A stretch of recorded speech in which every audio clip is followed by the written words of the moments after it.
Have you ever noticed your mind waking up before you do? You open your eyes and it's already giving you the weather report. Cloudy with a chance of regret, high pressure from responsibility today. A storm of what if moving around 2 p.m. and without questioning it, we live our whole day like a forecast is the destiny. But here's a strange thing. The one who is hearing the weather is never the storm. You don't have to stop the clouds. You don't have to fight the wind because somehow you are the sky. And tonight I want to talk to you about that voice in the head, the overthinking voice, and the quiet presence underneath that you may have forgotten. Now, let's just be honest about what's happening here. There's a voice inside your head that talks all the time. It comments, it predicts, it judges, it replays conversation from 5 years ago like it's breaking news. And the strangest part, we never elected it. You just show up one day and start giving orders. They say, you should be further along now. You shouldn't have said that. What if everything go wrong? And we don't even question it. We just go, oh, okay, thanks for the update. And then we suffer. Here's the first paradox. The voice that say you are overthinking is also overthinking. It's like a thief that show up and say, good news, guys. I'm here to stop all the stealing. The same guy. And here's a funny joke. We're trying to stop the thoughts with thoughts. We try to silence the mind using the mind. That's like trying to smooth rough water by slapping it. Now, the harder we slap it, the more chaotic it becomes. Have you noticed that? The moment you say, I need to stop thinking so much, your mind go, oh, great idea. Let's think very, very hard about how to stop thinking. And here you are now thinking in 4K. This is what we call spiritual treadmill, running hard, going nowhere, feeling exhausted, but very productive indeed. Let me tell you a story. Imagine a caretaker who lived alone inside a massive stone palace. Every sound echoes, every cough sounds like a footstep. Every breath sounds like someone whispering, so the caretaker panics. Has someone here with me? He spent years searching the halls, checking behind curtains, opening doors, until one day, a child walks in, claps their hand, and the whole place echoes back. Clap, clap, clap. And suddenly, the caretaker realized there was never anyone here. It was just his own sound bouncing off empty space. That's overthinking. Thought bouncing off awareness, fear echoing inside silence, nothing attacking you, just sound in a big empty room.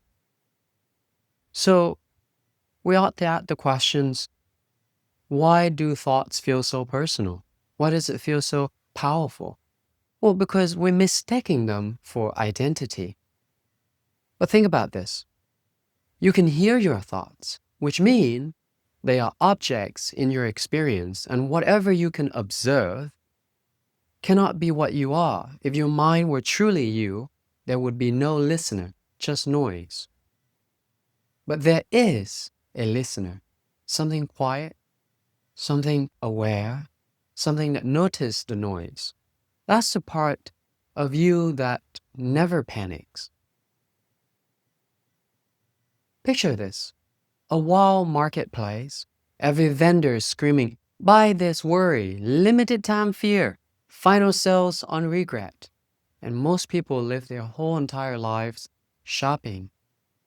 They stop at every stall, they argue with the vendors, they negotiate with fear, but one person climbs a balcony above the noise. From there, the shouting turns into texture, movement, sound, energy. No purchase required. The marketplace keeps moving, but you are no longer trapped inside it. That balcony is awareness.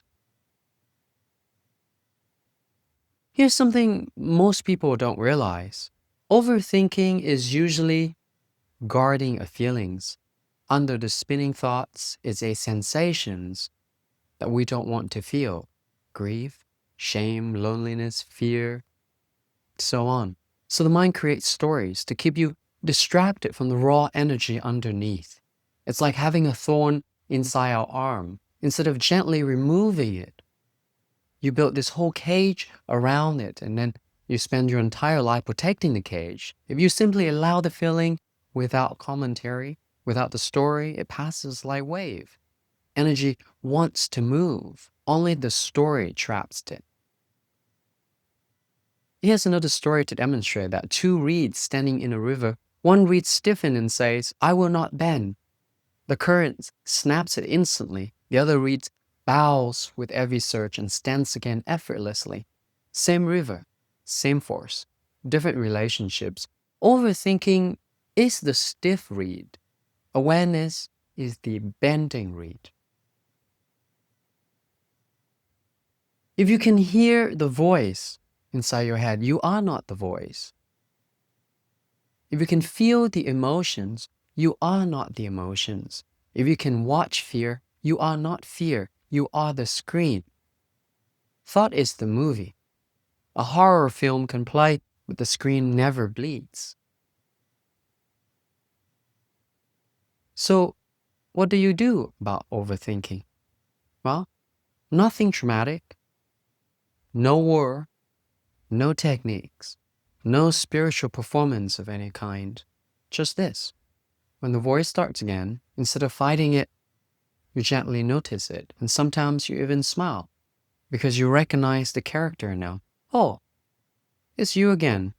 Same story, different costume, forever convincing. Yes, very, very convincing, because we believe it every single time. And awareness, just keep watching that. Thought will continue, weather will change, storms will come and go, but the sky never moves. You don't have to fix yourself. You don't have to escape your mind. You just have to remember what's listening. And once you see that, the voice loses its authority, the storm loses its threat, and life gets strangely lighter. Not perfect, but real and free.